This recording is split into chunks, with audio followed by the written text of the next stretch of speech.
primera carta del apóstol Pedro. Estuvimos contemplando hasta el verso 12 el mes pasado y ahora vamos a comenzar a ver la palabra de Dios en el capítulo 1, en el verso 13. Esta porción de las Escrituras, este párrafo, es, sin ningún miedo, sin ningún temor a equivocarme, el sermón que no quisiéramos escuchar. Es la parte de la Biblia que nos es detestable a los seres humanos y sin quizás la más difícil para nosotros. Por lo tanto, es la que nuestra alma necesita. Oremos. Dios, Padre nuestro, te damos gracias por tu palabra. Nos vamos a acercar a ella con toda reverencia para tener todo tu consejo, Señor. Te rogamos que tu Santo Espíritu nos ilumine y podamos tener de ella todo tu consejo, Señor. Habla a nuestra mente, habla a nuestro corazón, Señor, de manera tal que una vez escuchemos y nos confrontemos con ella, nunca más seamos los mismos. No des reposo a nuestra vida ni a nuestra alma, Señor, hasta que no hayamos entendido esta verdad y esta sea una realidad en la vida de cada uno de nosotros. Nos ponemos en tus manos, Señor.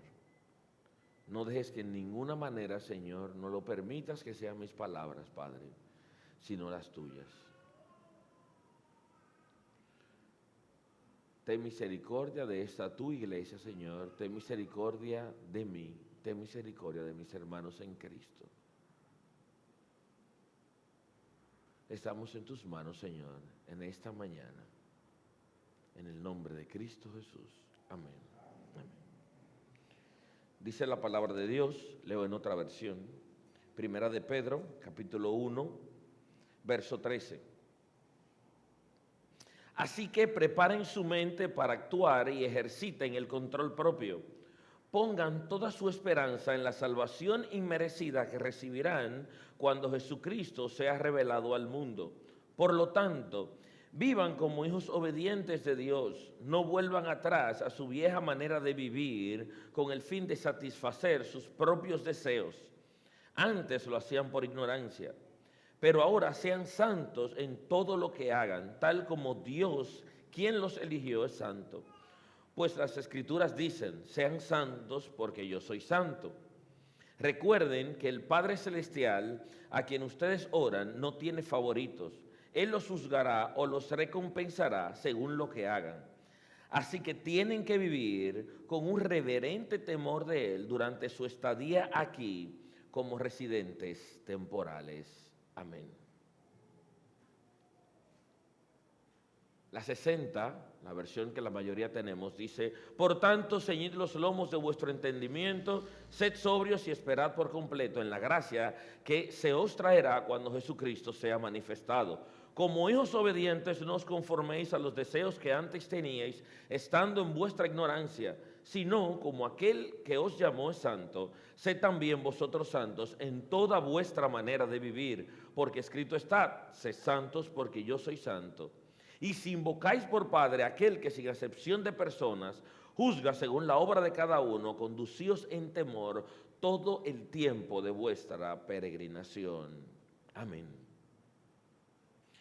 Dice Murray McCheyne: esta raíz de mundanalidad que con tanta frecuencia me ha traicionado, lo ha hecho esta noche, tan miserablemente que no puedo sino considerarla como la manera que Dios ha escogido para hacerme aborrecerla y abandonarla para siempre. Hago hoy un voto, pero es el orar de un débil gusano. siéntate en polvo, oh alma mía. Murray Machant era un recién convertido escocés. Y lo único que tenemos hoy en día de su biografía son fragmentos de su diario, con frases como esta, parecidas al Salmo 51 de David.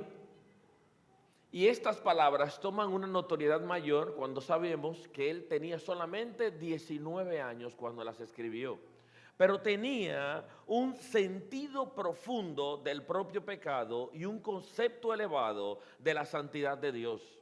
Luego de esto, él se dedicó a la obra a tiempo completo y el Señor le permitió trabajar durante 7 años y medio.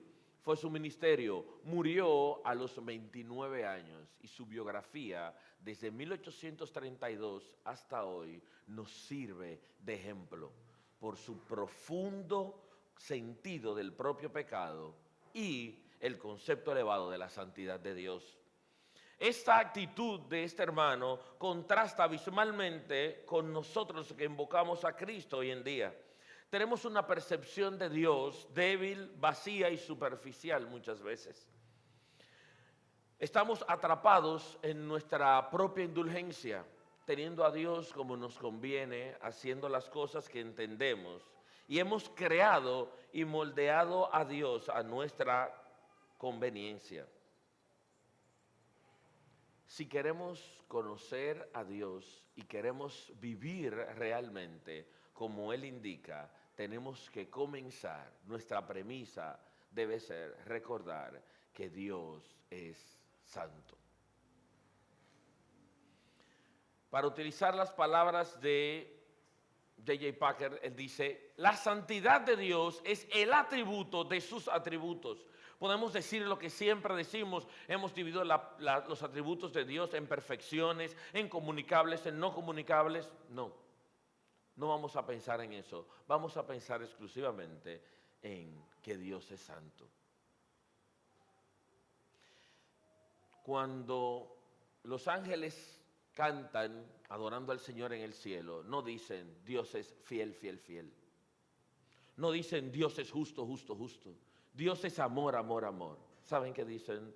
Dios es santo, santo, santo, el Señor Dios Todopoderoso en Apocalipsis capítulo 4. Y es que este atributo de Dios es lo que hace, lo que permea, lo que modela todos los demás atributos. Eso es lo que hace que el Señor odie el pecado infinitamente. Y es lo que lo hace diferente. Cualquier atributo de Dios puede ser vulnerable si no fuera por la santidad de Dios. Y es pensando en esto que el apóstol Pedro continúa su exhortación a sus lectores. En este caso a los hermanos de Asia Menor y hoy a nosotros aquí en Pedro Brand. La semana pasada vimos cómo teníamos, el mes pasado, una esperanza viva, una herencia permanente, una protección divina, un Salvador grandioso y una liberación garantizada. Pero para vivir como corresponde, el apóstol Pedro nos hace 5 exhortaciones y una motivación final. 5 exhortaciones y una motivación final, pensando en la santidad de Dios y en nuestro andar en este mundo conforme a esa santidad.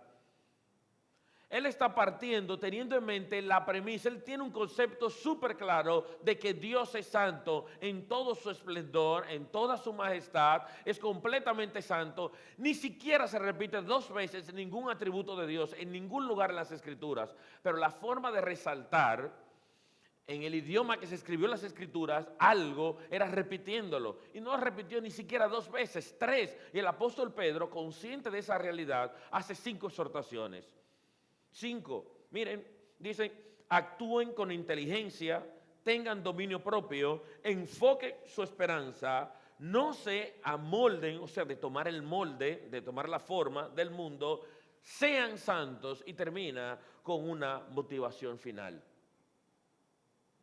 La primera exhortación, pensando en la santidad de Dios y cómo debe vivir un creyente, cómo debe vivir un ciudadano del cielo, es dispónganse a actuar con inteligencia. Y ustedes dirán igual que yo cuando estaba estudiando. ¿Y dónde dice eso las Escrituras? Dice, por tanto, ceñid los lomos de vuestro entendimiento.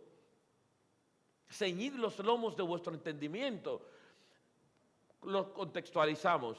¿Cómo vestían las personas en la época del apóstol Pedro? Todos sabemos, tenían una túnica, una falda larga, y cuando estaban conversando en el mercado, hablando con todo el mundo, tenían su túnica larga. Ahora, le pregunto yo, ¿pueden ir a la guerra a pelear con eso?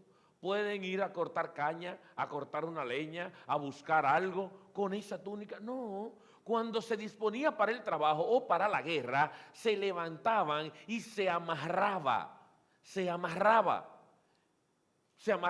para prepararse para la acción. Entonces, no es la misma forma, la misma indumentaria cuando tú estás conversando tranquilamente o cuando tú estás preparado para la acción.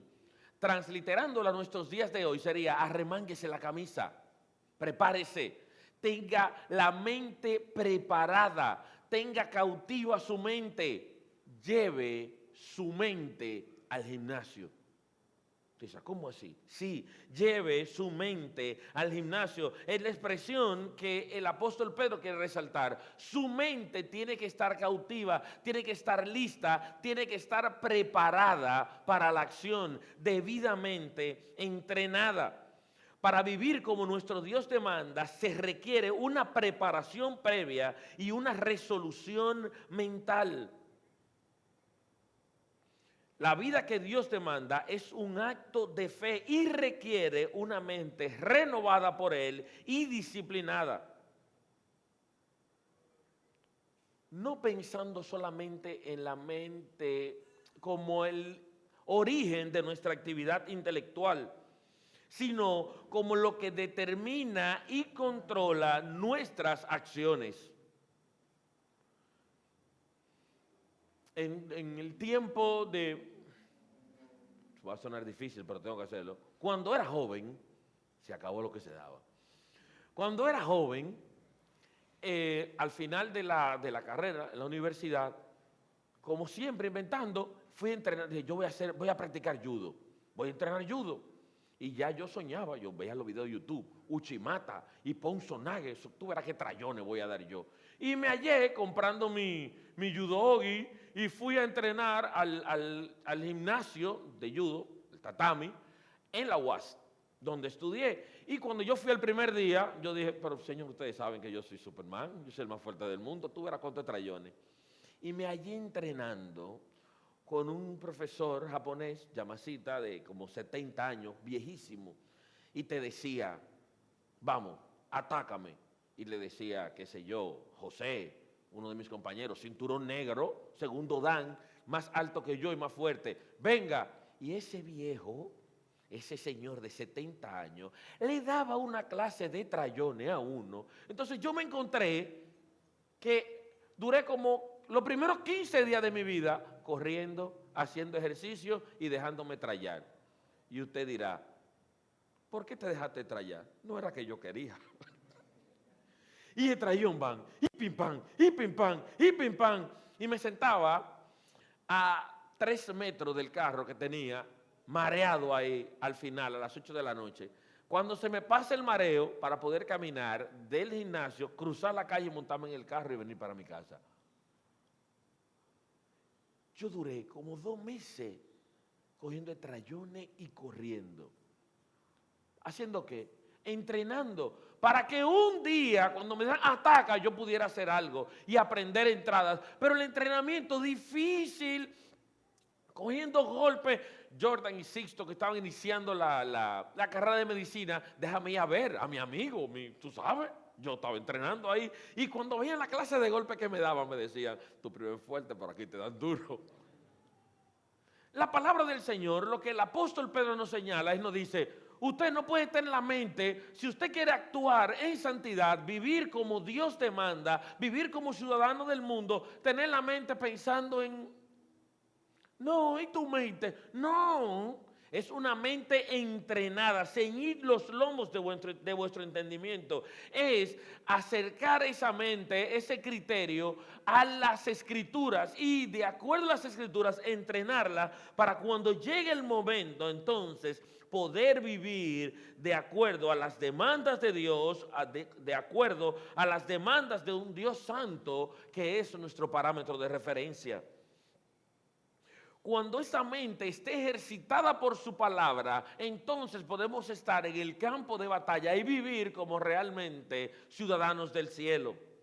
La segunda orden que da es tener dominio propio. En el verso 13, sed sobrios, sed sobrios. La nueva traducción, la traducción nueva viviente traduce, ejerciten el control propio, sed sobrios. Debemos tener una actitud juiciosa, escojo mis palabras, sensata y equilibrada. Debemos tener un dominio de nosotros mismos, una concentración y una vigilancia precisa. ¿Qué es lo contrario de estar sobrio?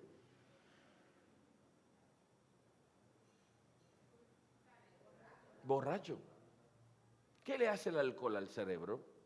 En vez de darle oxígeno y de darle glucosa, le da alcohol. El alcohol no sirve para eso. El cerebro anda suelto. La gente no puede ni caminar, no coordina, se le olvida todo.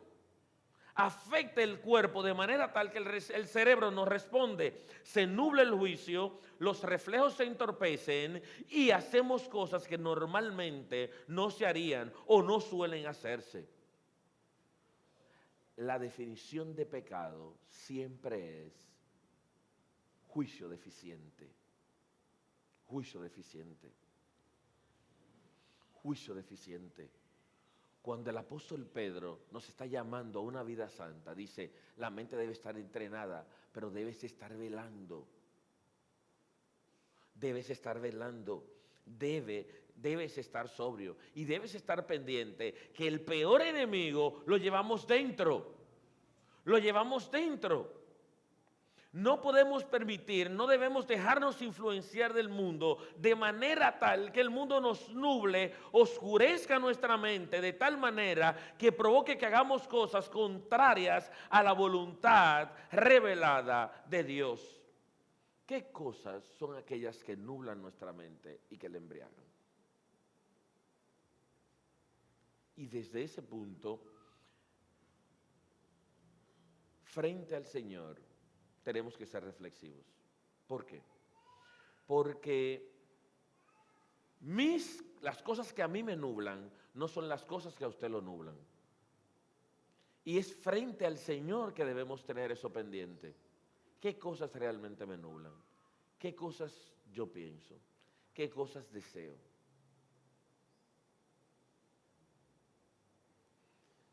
Y realmente los deseos de mi corazón son mantenerme sobrio. Voy a hablar por mí, no voy a hablar de sus ejemplos. Estudiando acerca de la generosidad, leí que los cristianos, en uno de los congresos que se hacen, determinaron vivir una vida de austeridad, de ser comedidos, para poder ayudar a otros. Sujel Michelin, hablando de esta porción, dijo, cuando tú piensas, cierra los ojos y sueñas despierto, ¿en qué tú piensas? En cómo vas a servir en el reino de Dios. Y dijo literalmente, o estás pensando en qué juguetito nuevo comprarte.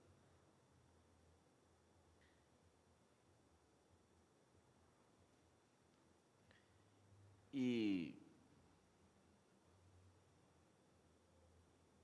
yo admito que cuando yo sueño despierto,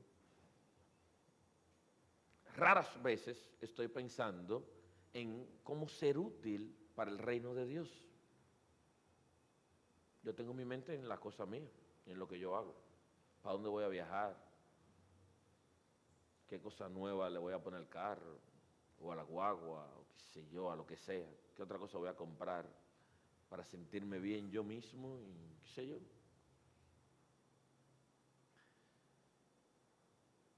Y en ocasiones disfrazar nuestros deseos de piedad. En tu mente, ¿qué la gobierna? ¿Qué la nubla? ¿Qué es lo que tú quieres? Cuando tú sueñas despierto, mi hermano, estás sobrio pensando en, yo soy ciudadano del cielo, yo voy para el cielo, mi Dios es santo, ¿cómo yo voy a glorificar a Dios? Cuando yo voy a celebrar el cumpleaños, ¿cómo ese cumpleaños glorifica al Señor? En mis vacaciones, cuando yo estoy en mis vacaciones, cuando Manuel va a hablar del campamento, dice, tú estás frente a la playa, tú estás mirando, tú tienes todo eso, ¿en qué tú piensas? Cuando tú subes una foto a Instagram, cuando tú haces cualquier cosa, tu mente está nublada viviendo aquí y ahora como que este es el mundo que te tocó o realmente tú estás pensando como un ciudadano del cielo. Yo si mi equipo gana lo publico, si qué sé yo qué, si un paciente queda bien, si hay una foto linda, que me realce a mí mismo. Que yo diga, no, el gran cirujano, que la gente vea, no, ese hombre opera, mira cómo quedan los pacientes. Ese soy yo, de las cosas que puedo decir desde el púlpito. ¿Y usted? ¿Qué cosas nubla tu mente? Por eso el tercer mandamiento es, enfoque su esperanza. En el verso 13 dice, y esperad por completo en la gracia que se os traerá cuando Jesucristo sea manifestado. Esperanza es una orden, es una palabra imperante en todo lo largo de la carta del apóstol Pedro. Tener la esperanza en el lugar correcto. En todo el libro se mantiene como una premisa. Y es que aquello en lo que ponemos nuestra esperanza determina cómo vivimos ahora. Y más aún, cómo vivimos determina o revela en qué lugar tenemos nuestra esperanza. A decir verdad, en la realidad, utilizando una palabra muy mía, en la vida real, cuando la vida se torna difícil, nosotros buscamos cualquier cosa y en eso ponemos nuestra esperanza. Cuando queremos escapar de la pobreza, en la educación. Si alguien se encuentra en guerra, viajar para un país pacífico. Si el que está soltero, una madre soltera, una mujer soltera, un hombre soltero, casarse. Cuando tenemos algún tipo de enfermedad, nuestra esperanza está en los médicos o en la tecnología. Nuestra esperanza más alta debe estar en el Señor. Nada de eso está mal. Tienes que educarte, tienes que casarte, tienes que ir al médico, tienes que hacer lo posible por recuperar la salud, pero eso son maneras. Tu esperanza más alta debe estar puesta en el Señor.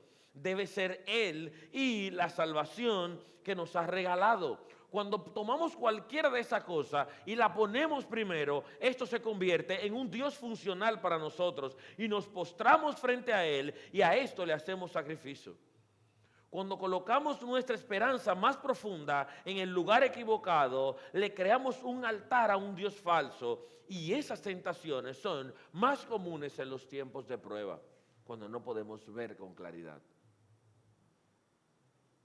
Es por eso que la mente debe estar entrenada. Es por eso que debemos ser sobrios, porque en los momentos de dificultad tendemos a salir corriendo y crearnos un Dios y tener nuestra esperanza en un lugar incorrecto.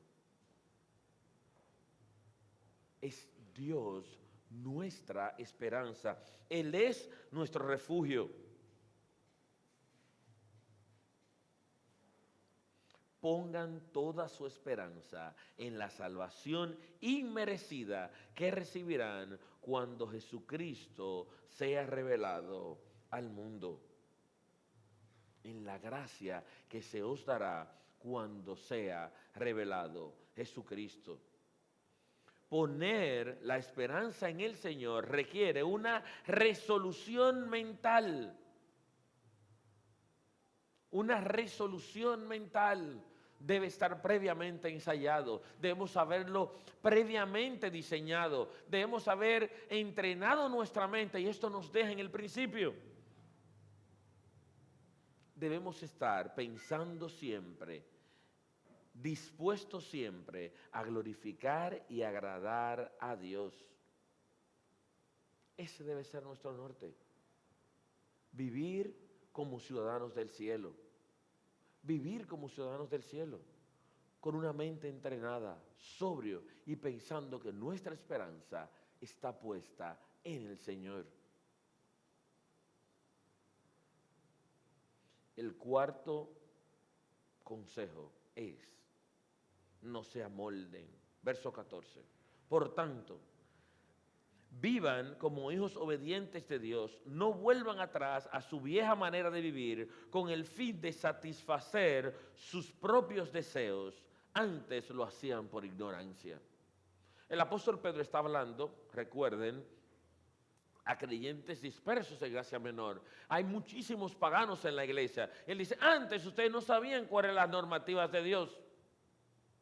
Ahora ustedes saben, no deben vivir satisfaciendo sus propios deseos, pensando en ustedes mismos, en el yo, en qué cosas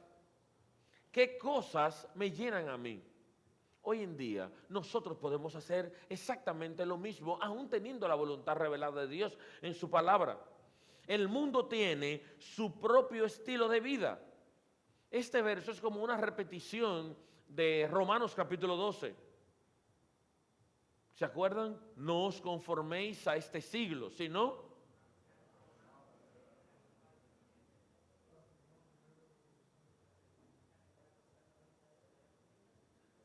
More, ¿cómo es?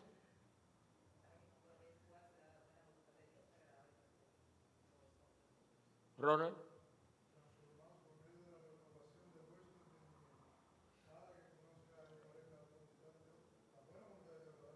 Transformado por medio de la renovación de vuestra mente. El mundo tiene su propio estilo de vida, al cual muchas veces nosotros nos sentimos atraídos. Muchas veces. Y vivir el estilo del mundo. Y en ese estilo nos acomodamos. Y a veces no anhelamos la venida del Señor, sino que nos sentimos cómodos aquí. Y ese es el estilo de vida que tenemos, esa es nuestra forma. Y muchas veces cuando los más jóvenes se ven presionados por el mundo y dicen, no, es que en la iglesia, en algo tan simple, a mí siempre me gustó jugar baloncesto, siempre. Y los torneos se jugaban sábado en la noche y domingo en la mañana. Sábado en la tarde y domingo en la mañana. Yo empezaba jugando los sábados, ¡pam! Y cambiaba los últimos días para el domingo. Para poner algo simple. Mira, cuando cambiaban el juego para el domingo y daban las 8:30, ustedes saben que papi y mami son gente de bien, son siervos del Altísimo. Esa gente son 2 pan de agua, 2 pan, ¿cómo? Pan, los suavecitos. 2 agüitas meladas. Mira esa doña, Dios mío, mami, una santa, mi santa madre. Yo nunca ni pedí permiso para ir a un juego de eso un domingo en la mañana. ¿Y quién se va a exponer a que, como quiera no voy a ir, me den mi tabaná y dure yo una cuantas semanas complicado? Ese día yo quería hacer eso. Yo quería hacer eso. Yo quería ir. Me quería ir. Pasaron 40 años. Y vamos al Rally Independencia, vamos. Vamos a qué sitio, vamos. Y al rally, todos los rallies que se han hecho de enero para la fecha. Y mi corazón, yo quería ir, yo fui. Y me hizo un compañero mío en el último, pero ven acá, los rallies tuyos son hasta el sábado nada más. Digo, y como quiera estoy complicado. Porque yo venía en el camino, mi corazón quería seguir para la terrena. Eso fue la semana pasada. Y esas son las cosas que puedo decir. Nosotros, si queremos ser ciudadanos del cielo, tenemos que vivir. Y nuestro deseo de amoldarnos al mundo, de hacer las cosas que nuestro corazón pecaminoso se quiere inclinar, debemos dejarla de lado. Dejarla de lado. Tomar el estilo de vida que Dios demanda. Porque interactuamos en el mundo, nos mezclamos y terminamos sucios, avergonzados y sin testimonio del Evangelio de Jesucristo. No se amolden. El último mandato es: sed santos. Sed santos. Sean santos. Y nos da un ejemplo. Tal como Dios, que quien los eligió, es santo, sed también vosotros santos.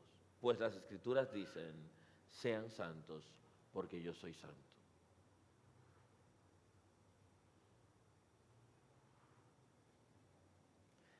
Ayer estaba viendo carros, carreando, haciendo algo con el carro, no sé, y me llevé a David. Y David estaba viendo trofeos de un señor del taller donde voy. Tiene muchos trofeos. Y yo estoy ajeno, que David sabe de eso. Se llama Isidoro. Tiene un carro muy popular en el ambiente automovilístico, se llama Trueno, el Trueno móvil, el carro más rápido. Todo el mundo lo conoce. Y David lo ve, yo le digo: mira, ese es el profesor de la carrera. Y David: ah, sí. Y David lo mira y le pregunta: ¿y el trueno? Y yo: oh, ¿cómo que el trueno? Este muchacho tan fresco. ¿Y cómo él sabe eso? Y usted me dirá: ¿cómo sabe eso? ¿Cómo sabe eso? Tú lo tienes metido todos los días en la pista, ¿y cómo él sabe eso? ¿Por qué? Pues anda conmigo para arriba y para abajo. ¿De qué va a aprender? ¿De qué va a saber? ¿Qué va a ver? Ha ido 70 veces al sitio. Haniel, un buen amigo nuestro, usted sabe, mecánico, el hijo de él: ay, me encantan los carros. Y yo: ¿a quién habrá salido? Adivinen, Juan Arturo, ¿qué juega? Pelota. Juega fútbol. Ajá, el hijo de Tom y el sobrino de Joan, ¿qué va a jugar? ¿Qué va a jugar? Fútbol es lo que va a jugar. Fútbol es lo que va a jugar. Ahorita sale el hijo de Javier que sabe jugar voleibol y uno dice: ¿y dónde ese muchacho sacó ese talento? El nieto del Pido sabe jugar pelota. Oye, que Benjamín sabe jugar pelota. ¿Y de dónde sacó eso? De tal palo, ¿qué dice el dominicano? Tal astilla. ¿Nuestro Padre qué es? Santo. ¿Qué debemos ser nosotros? Santo como Él es santo. La inclinación nuestra es a la santidad de Dios. La santidad es la corona de los atributos de Dios. La vida de sus decretos, dice Stephen Charnock. Él es infinitamente santo, completamente santo. No hay grados de santidad en Él y odia infinitamente el pecado. Es por eso que nosotros debemos conmovernos frente a esto, frente a su perfecta santidad, y entender nuestra propia debilidad y caer rendidos frente a Él.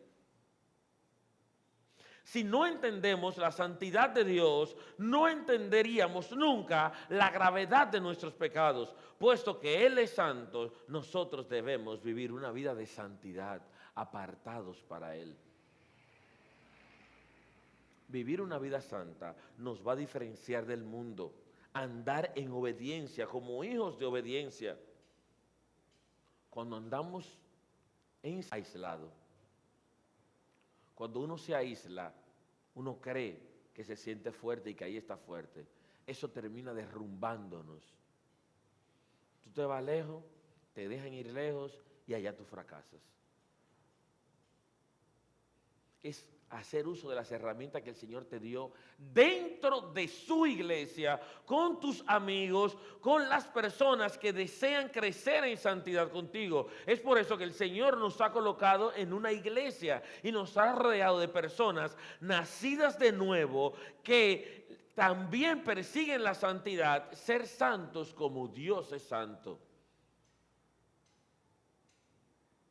Como Dios es santo, la corona de sus atributos.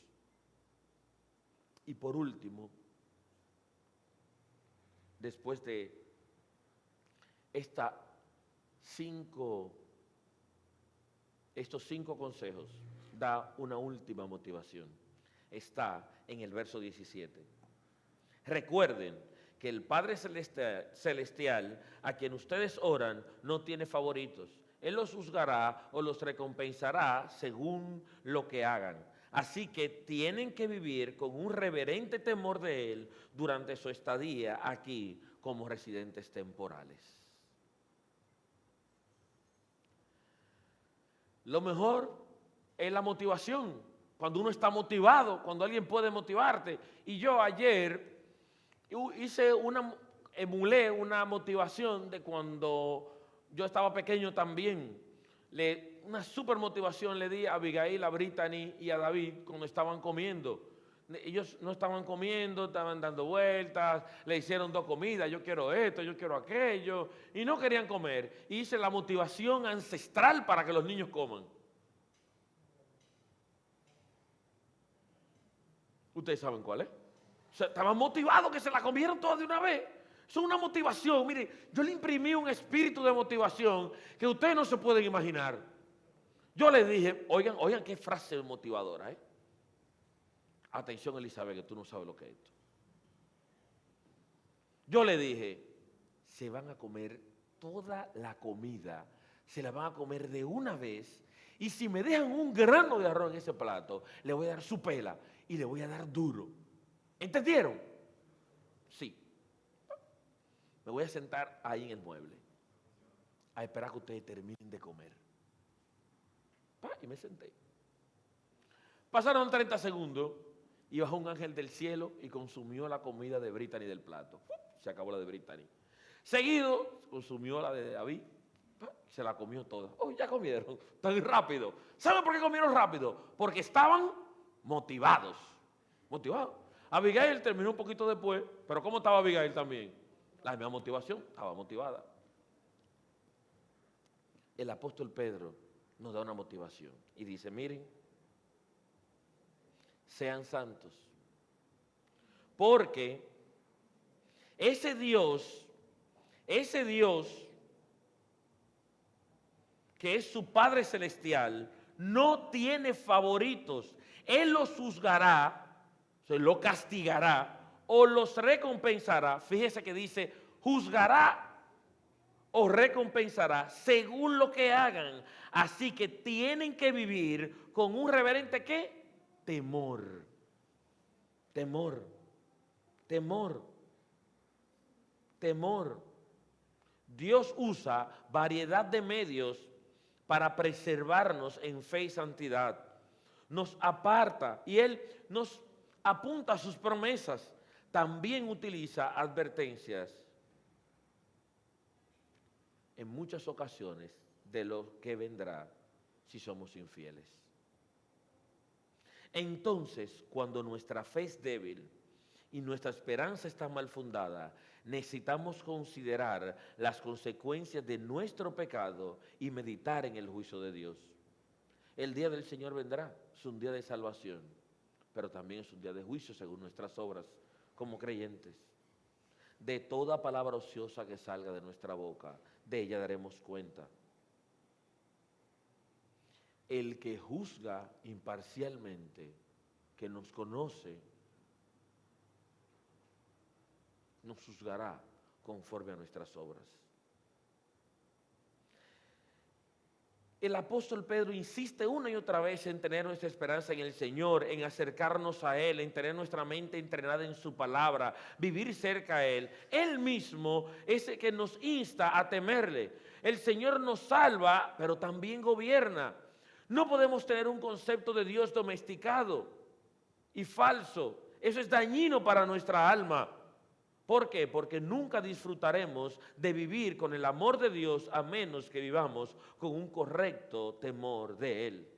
Un Dios infinitamente santo tiene un odio infinito al pecado, dará un castigo infinito. C.S. Lewis en las Crónicas de Narnia no ilustra al Señor con un gatito, lo ilustra con un león. Y un león es de temerle. El temor de Dios es un medio para buscar nuestra santidad, nuestra santificación. Cuando nuestra fe se debilita, cuando somos tentados a satisfacer las pasiones de nuestra ignorancia, viviendo como si no fuéramos cristianos, permitiendo que nuestra molduta sea moldeada por lo fácil y no por lo que es santo, necesitamos recordar el juicio venidero. Medita sobre las consecuencias de tu pecado, hermano querido, y cómo nos afectarán, no solamente a ti o a mí, sino también a mi familia, a mis hijos, a mi esposa, a mi iglesia, a mi familia. Recuerda que Dios es un juez imparcial.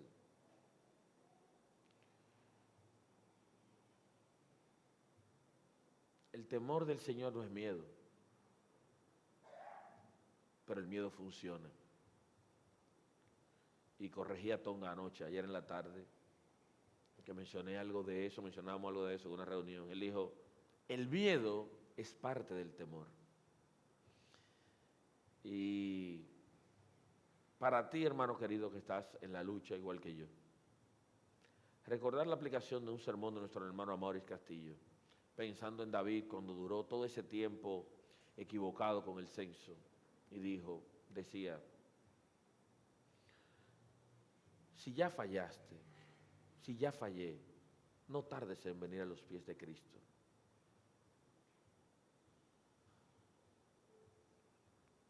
No tardes en venir a los pies de Cristo. No insistas en tu pecado. No debo insistir yo en mi pecado, porque el Señor nos va a juzgar. A tiempo sal corriendo. Procura la santidad. Ten pendiente el castigo. Eso nos debe motivar a tener un temor especial al Señor y perseverar en nuestra fe, especialmente, muy especialmente, en las áreas de nuestra vida donde nos cuesta obedecer. Solamente tú y el Señor saben, solamente el Señor y yo sabemos cuáles son mis áreas de debilidad y cuáles son tus áreas de debilidad. Recuerda, hermano, una mente ejercitada y dispuesta a honrar al Señor, dominio propio, enfocada tu esperanza en el Señor, no amoldados al mundo, santos y motivados sabiendo de que el Señor es nuestro Padre, pero también es un juez justo y nos dará siempre el castigo por nuestras acciones en contra de su voluntad revelada.